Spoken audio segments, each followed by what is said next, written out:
Good evening. I'm Katerina Georgieva. This is CBC Windsor News. Thanks for joining us.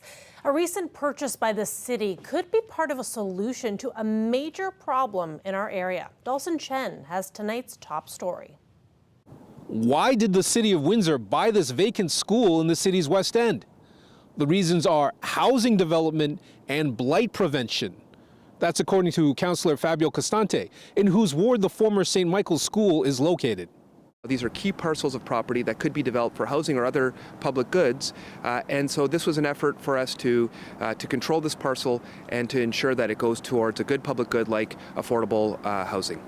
The city's purchase from the Windsor-Essex Catholic District School Board was finalized in the fall at a price of $1.5 million. Costante says the city will seek a developer committed to turning the site into housing, but the purchase was also meant to prevent any private speculators from buying up the school and then letting it deteriorate with no certain future.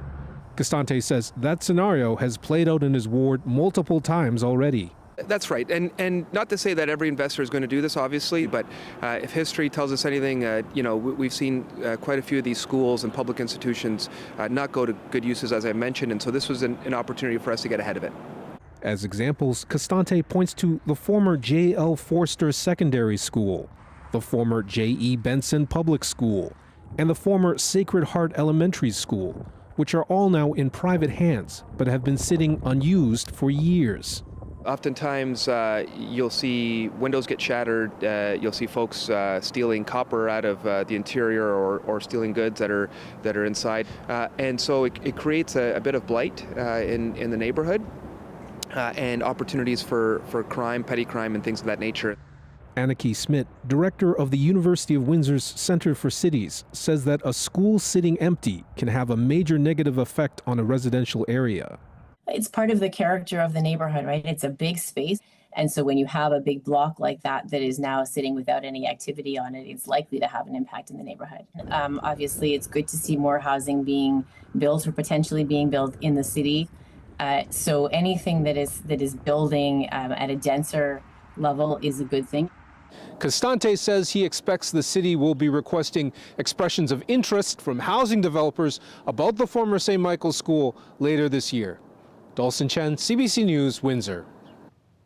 U.S. President-elect Donald Trump has had lots to say about Canada of late, from hitting us with tariffs to Canada becoming another state. But one comment in particular is hitting close to home here in Windsor. CBC's Jennifer LaGrassa reports. We don't need their cars. You know, they make 20% of our cars. We don't need that. I'd rather make them in Detroit. We don't need the cars. These comments made by President-elect Donald Trump has some Ontario auto and business experts shaking their heads. It's very disruptive, unsettling, and deeply destabilizing for the automotive industry. I think Mr. Trump would do well to learn more about the automotive sector. The North American auto sector is really a team effort, Fries says, between Mexico, the United States, and Canada. And each country plays a pretty unique role. Canada contributes a lot of parts and a lot of the intellectual know-how of the North American auto industry. We have a lot of the strategic materials that are needed for today's cars and for future cars. Canada is a major producer of aluminum, major producer of high quality steel, a lot of the strategic materials for batteries and other electric vehicle components. Fries says Windsor-Essex specifically is the center of the tool, die, and mold industry, which helps produce auto parts. He says that industry is essential to the sector and not really found elsewhere. And those are very, very specialized companies.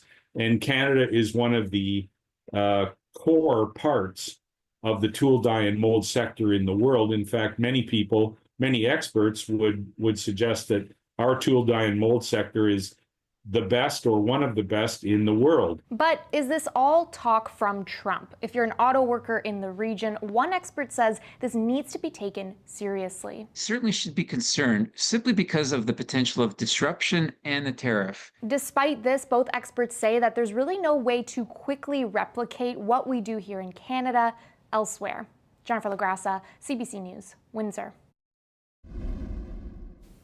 Colette Kennedy is with us now for a quick look at weather. Colette, another cold one today.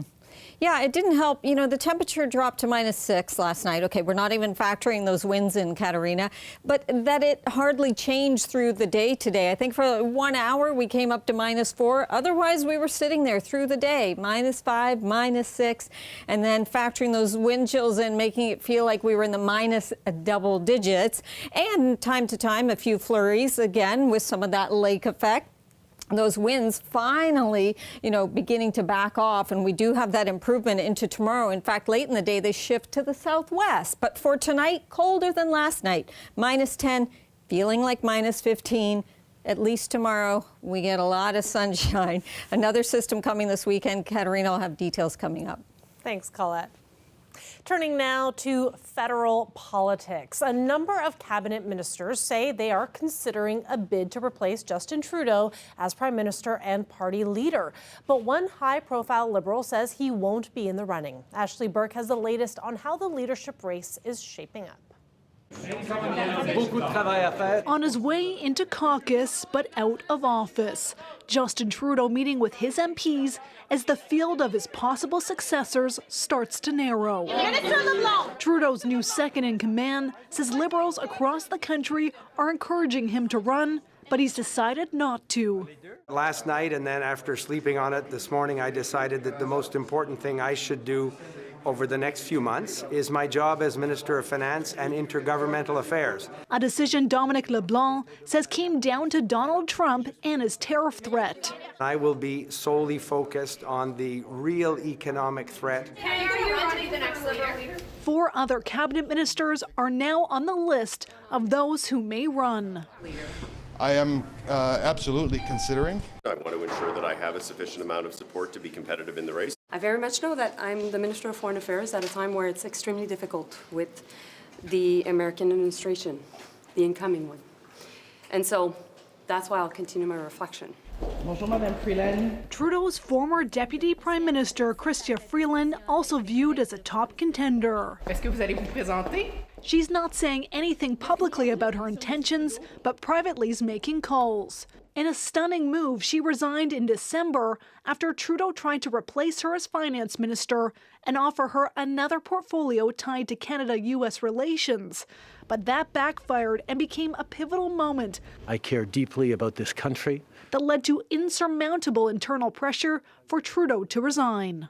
I had really hoped that she would agree to continue as my deputy prime minister and take on one of the most important files that not just this government but this country is facing.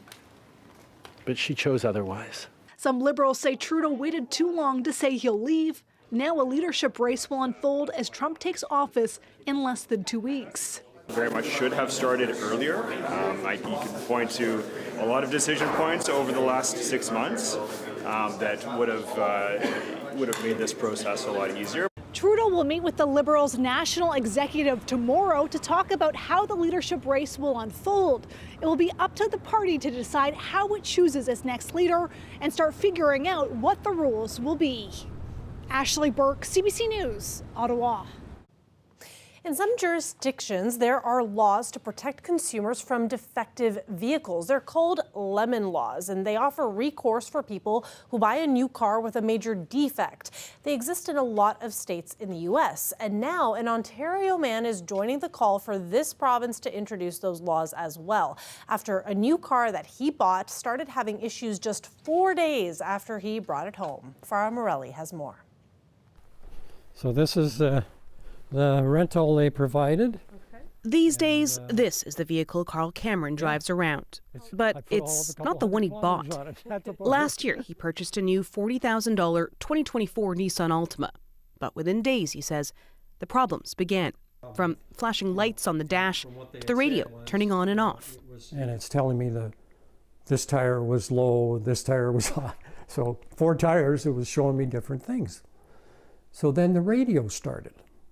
The radio, boom, just went off. And I'm going, oh, what's going on? Because he was hospitalized for various health issues, he says he couldn't immediately take it back to the dealership. But when he did, he was told they needed to order a replacement part. That was almost 3 months ago. Nothing's been replaced, nothing's been resolved. I keep paying for a vehicle that I don't have. Cameron believes the car is defective and wants the dealership to take it back, but has been told that can't happen. In a statement to CBC Toronto, Nissan Canada said the issue is with the car's navigation unit, which are on back order. It says as a gesture of goodwill, Nissan has provided Cameron with a rental vehicle, and it's diligently working with the U.S. counterpart to source a replacement as soon as possible. The best thing to do is the company say, look, yes, there are a lot of issues with this car. We're going to replace it. Mohammed Bouchama says Cameron's story is common. His group has been pushing for Ontario to bring in so-called lemon laws. It's really up to the provincial government to introduce some kind of lemon laws. We need it. In 2023, Quebec passed a bill that included lemon laws. It allows some buyers to have a vehicle declared seriously defective by a court and have the purchase cancelled. It's believed to be the first of its kind in Canada. When asked whether Ontario would consider something similar, the Ministry of Public and Business Service Delivery and Procurement pointed to something called CAMVAP, an arbitration service that exists across Canada. For Cameron, better laws are a no-brainer. If they take your money, they should also be able to take back the vehicle if it isn't proper. For now, he's forced to wait for any updates on the car he's paying for, but isn't driving. Farah Morali, CBC News, Wasaga Beach. CBC News is launching a new series on immigration called Welcome to Canada. A survey commissioned by CBC found many newcomers are having a hard time landing jobs in their area of expertise. Vanessa Lee takes a closer look at the medical industry specifically and how internationally trained doctors face a number of barriers. It's the sign of an ailing system with no overnight cure. 6.5 million Canadians don't have a family doctor. And this pool of physicians is ready and waiting to contribute their skills. A lot of us, international medical doctors, we are willing to work hard and to do what it takes just to get to our final goal. Ismenda Ramirez has worked as a family doctor in the Dominican Republic. After moving to Canada, she spent countless hours again studying to become a doctor here. During this time, she has worked at McDonald's and is currently a medical assistant. Many of us doesn't find jobs, so I was grateful for that. Despite passing her Canadian medical exams, Ramirez hasn't been able to land a residency, a crucial stage where doctors gain hands-on experience. A major issue is that lack of residency spots. Last year, 95% of graduates from Canadian schools landed a placement, but only 42% of international medical graduates were successful. That means 931 didn't get a placement. Advocates say more funding is needed, but in order to put more people into a residency program, you have to have more people there to be the mentors. And so I think that is a significant bottleneck. Another complication, all 13 provinces and territories have separate licensing requirements. Even me as the president of the Canadian Medical Association, I find it challenging to understand what the different options are and how they work. An alternate path, something called a practice-ready assessment, is an option in 9 provinces. The first step, candidates are evaluated under the supervision of a physician for at least 12 weeks. But here's the catch. To qualify for the program, they must have recently worked as a doctor, forcing some to go abroad. It's a big challenge because there are lots of things going back home. It's not safe. Ogeni Fego Akpomi had to go back to Nigeria last year to get that recent experience. To me, I just feel we're letting talents waste. In Quebec and Ontario, advocacy groups tell us there are more than 3,500 international medical graduates. The vast majority are not working as physicians. There are fears doctors will simply leave if changes aren't made to make the process more simple and transparent. Vanessa Lee, CBC News, Toronto. Let's take a live look outside there. We had some snow falling throughout the day, and those conditions are expected to continue into the night with those temperatures dipping down low to -12. But tomorrow, the sun should be coming out to play. We will have a high of -4, and Colette will have more on that later in the program. But first, when we come back after the break, we'll have the latest on Trump's aggression towards Canada. Stay with us.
Welcome back. As we mentioned earlier in the show, U.S. President-elect Donald Trump continues to threaten to make Canada the 51st state. Now, initially it sounded like a joke, but now he's saying he would take over using what he calls economic force. CBC's Chris Reyes reports. Yet another image on President-elect Donald Trump's social media feed, sending a clear message of his intentions for Canada. The post comes after Trump doubled down on his pitch to make Canada the 51st state at a press conference from his Florida home on Tuesday. The reaction has been coming in fast and furious. The Liberals are punching back hard. When President-elect Trump talks, we need to listen, and we need to take him very seriously. I never take his threats lightly. At the same time, we can't take debate. I think we're extremely strong as a country. I think our economy is strong. I think our people are strong. And I think we will never back down. Ontario's Premier, Doug Ford, has been hitting the American talk circuit to push back against the idea, but also to propose a stronger union between the U.S. and Canada. I love the U.S. I love Americans. And I get it. You know, President-elect Trump is a real estate tycoon. He's made billions. But that property's not for sale. As simple as that. Trump supporters are not letting up. Elon Musk responded to Prime Minister Justin Trudeau's post, saying there isn't a snowball's chance in hell that Canada would ever be a part of the U.S. Musk wrote, "Girl, you're not the governor of Canada anymore, so it doesn't matter what you say." One Democrat called Trump's proposals a distraction. We are not going to take Greenland by force. We are not going to get Canada as the 51st state. We are not going to rename the Gulf of Mexico. So why is the president talking about that? What we're talking about here are things that are never going to happen. They're shiny things. They're little bits of tin foil and fireworks designed to distract us. Trump has threatened massive tariffs on Canadian goods if Canada doesn't become a part of the U.S. Chris Reyes, CBC News, New York. As a border city, we wanted to hear from you on this. Here's what some of you had to say. That kind of rhetoric definitely feels a bit hostile. Wouldn't go so far as to say like, oh, full-scale invasion, but like what I mean more so is it feels a lot like vilifying your closest neighbors, right? And saying like, oh no, you're not your own thing anymore. Now you will become part of us. I don't really see Canada getting like annexed or invaded by the U.S. anytime soon. That sounds like the plot to a video game, but it is. We have our own resources, so we can be independent. Canada is pretty rich of everything, basically. So we have the ability to become independent. We don't need nobody else. If we were to become a 51st state and him being the president, we would have to then implement all these laws that he wants to implement in the United States, and a lot of people in Canada don't agree with him. I think it's ridiculous. I think it's just foolish. But I mean, it's typical of him. I think he's just, it's all bluff, all talk. I think it's all just him pushing the boundaries just so he can sort of say whatever he wants. Premier Doug Ford was in an accident on the 401 earlier today, but he says he is okay. According to Ford, the OPP vehicle he was traveling in was driving straight when they got hammered. All his staff are safe, but the driver of the other vehicle is believed to have been hurt with non-life-threatening injuries. Meanwhile, in California, 4 major wildfires are raging in the Los Angeles area. Thousands of residents have fled their homes amid powerful winds and giant plumes of smoke. Tens of thousands of people have been ordered to evacuate the area. About 108 square kilometers have been destroyed and more than 1,000 structures have gone up in flames. At least 2 people have been killed. One of the fires has ripped through Pacific Palisades, which is home to many celebrities. Since that fire broke out yesterday, it has grown to more than 65 square kilometers. With flames jumping over the highway, many people have had to abandon their vehicles while fleeing. Officials say that fire is not contained at all. 60 kilometers northeast, another fire has spread through Altadena, Pasadena, Arcadia, and Sierra Madre. Seniors had to be rushed out of nursing homes and assisted living facilities as the fast-moving fire closed in overnight. And Colette will be back with us after the break, and will explain how weather conditions are playing a role in those fires. Stay with us.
Colette Kennedy is back with us for more on local weather. But first, Colette, I know that you've been tracking the conditions in California.